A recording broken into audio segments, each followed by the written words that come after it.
In this video, I'm going to show you how to return to exercise after a long period of inactivity.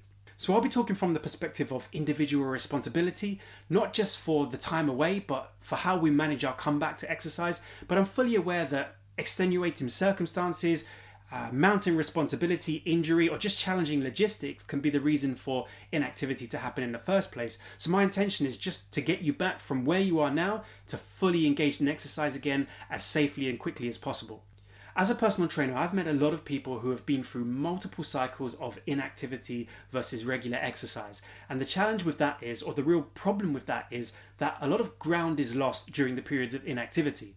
You see, the human body, it's not like a precious asset. It's not like a classic car or a piece of art that we could park in a garage, put away in a vault, leave for a few years, come back and it's still in mint condition. Not only that, the world has changed, time has elapsed, and it's become more valuable and it's appreciated. But unfortunately, like I say, for the human body, it doesn't work this way. If we go through periods of inactivity, we stand to lose. And this is because the law of entropy is acting on our bodies. So we stand to lose strength, fitness, muscle mass, coordination. And if those periods are very inactive and very prolonged, we can even stand to increase our risk factors for more serious conditions that we want to completely avoid. This means that we really want to avoid our exercise output ever going to nil again. When times get tough and challenges arise, what we should really look to establish is a fallback position. So the minimum effective dose, or a threshold position where we can do just enough activity to not lose ground on what we've worked hard for and start to see increased risk factors for our health. So let's have a look at the best way to turn all of this around. So first things first, the golden rule here is that we can't expect to come back to exercise at our peak. Over that period of inactivity, we'll have lost performance, we'll have lost strength, we'll have lost muscle, we'll have lost fitness. So it's inappropriate to expect the same as you left. So we just have to work our way back to that gradually and in a smart way. It's perfectly doable, and I'm going to show you how. The challenges in returning to exercise are not going to be limited to decreased performance alone. You're also going to experience a higher barrier to recovery, which means aching muscles, stiff muscles, tiredness and fatigue.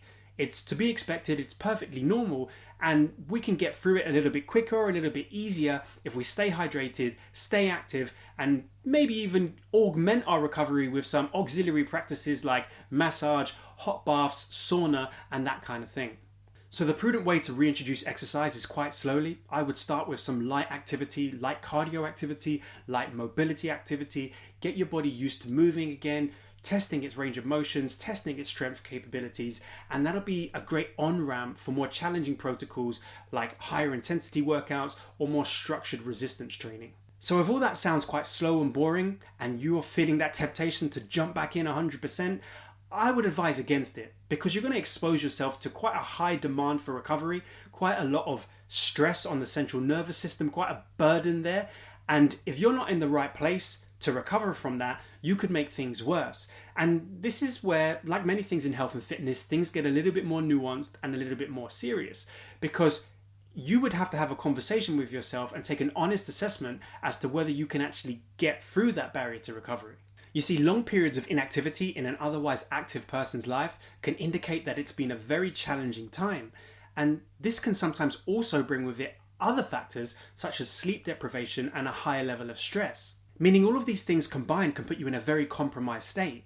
And whilst it might be very tempting to try to fast track your return, you might not be able to recover from such a high load of exercise. Your central nervous system might be compromised to the point where you're only going to make things worse. It would be very easy to make the mistake of thinking as exercise as a linear process, as in the more input in, the better results out. The more exercise in, the more results we get in a quicker, better way.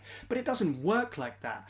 The human body responds to stress. So if we stress the cardiovascular system, we get fitter.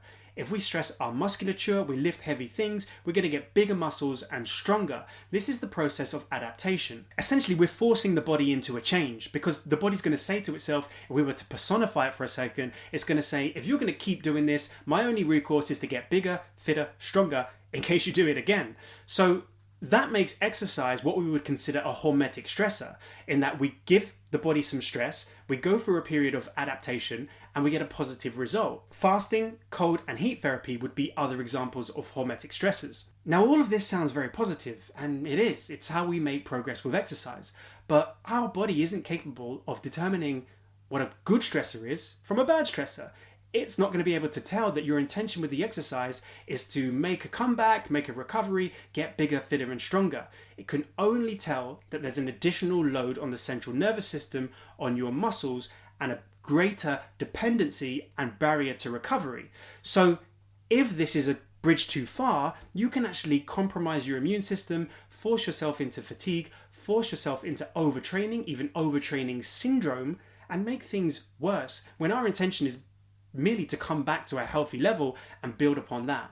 Let's discuss how we would return to exercise at a slightly higher level. So once we're through that period of dusting off the cobwebs and getting through the initial muscle aches, we want to get back into a little bit more of a structured regime, which then I would suggest moving forward with the 50% rule. So it's a simple rule that just means coming back at 50% of what you're used to. This could apply to exercise intensity, volume, or load. So to have a look at some real world examples, you could have been used to doing a bench press at 60 kilograms and doing 4 sets of 10. In our methodology here, we would come back with 2 sets of 10 at 30 kilograms. Now that builds in enough time for recovery and allows your body to go through that adaptation process without overly stressing the system, stacking the odds in your favor of a successful return. To look at a cardio example, if you were used to doing 10Ks at a moderate pace, you might say to yourself, okay, I'm going to come back with 5Ks at a light pace. And again, it just builds in back to what you're used to, but at a lower level and stacking the odds in your favor to recover properly. So a lot of what I've just described there is going to apply to somebody who already had an exercise regime in practice before they had the layoff. If you just kind of instinctively know that you used to be more active than you are now, you might consider watching my video, How to Establish Exercise as a Daily Habit, as a great springboard and a place to start. Another great tool that you could implement is utilizing active rest days. I suggest you build them in on a 1-to-1 ratio with your actual workouts. So an active rest day is not a day of inactivity. The human body was meant to move. So even when it's not a workout day, you still want to have some activity in your schedule. Now this could be things like hiking, cycling, movement practice, yoga, Pilates, sports, anything that you enjoy or is intrinsically rewarding that isn't actually a workout itself. It helps you recover, it helps you stay active, and it's going to really contribute to your comeback. So we like to go into the weeds a little bit with these videos, and the difference really between a workout and an active rest day is the intention. A workout is an outcome-oriented endeavor. You're trying to go from position A to position B via the forced adaptation. So there's a point to a workout. It's not just an expression of activity, there's a point. You're trying to see some change.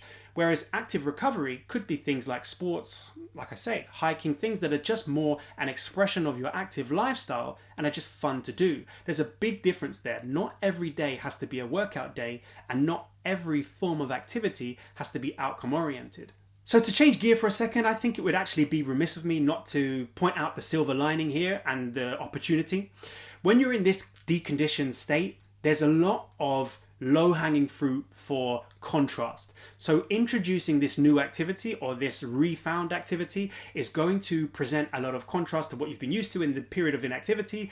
And whenever there's contrast, that is a great opportunity for adaptation.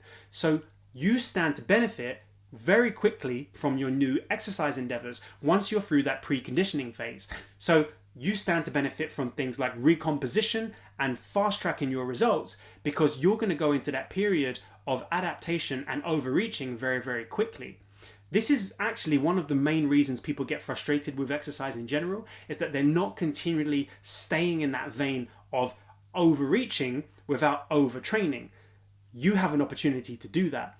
It's a little bit nuanced, so you want to make sure that you hit that in the right sweet spot, and that's where enlisting a coach can be a good move, because they can help you avoid overtraining and stay in that period of overreaching. So I think that takes care of the physical side of making your return to exercise, but it's worth mentioning the psychological as well. It could be a useful activity at this stage to get a little bit forensic and try to determine what caused the period of inactivity in the first place, because you may be able to identify triggers, catalysts, and potential threats that could rise up again and cause another period of inactivity. This way, if you start to notice any familiar destructive patterns kicking in, you can address them, identify them, nip them in the bud, make the necessary adjustments, and avoid them causing you a problem. Remember, success with health and fitness is all about consistency. It's about creating maintainable and sustainable programs, bouncing back quickly from setbacks, and trying to avoid missed workouts and activities as best as possible.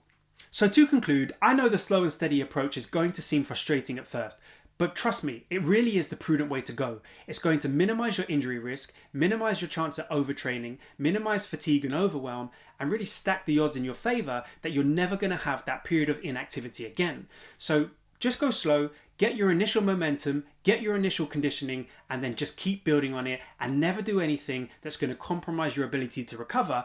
That way you can be as consistent as you possibly can be, and that's the key to exercise. Thanks for watching. If you liked the video, please subscribe to the channel. And if you'd like me to help take the guesswork out of your health and fitness pursuits, please visit my website and book your free consultation where we'll discuss my online personal training service.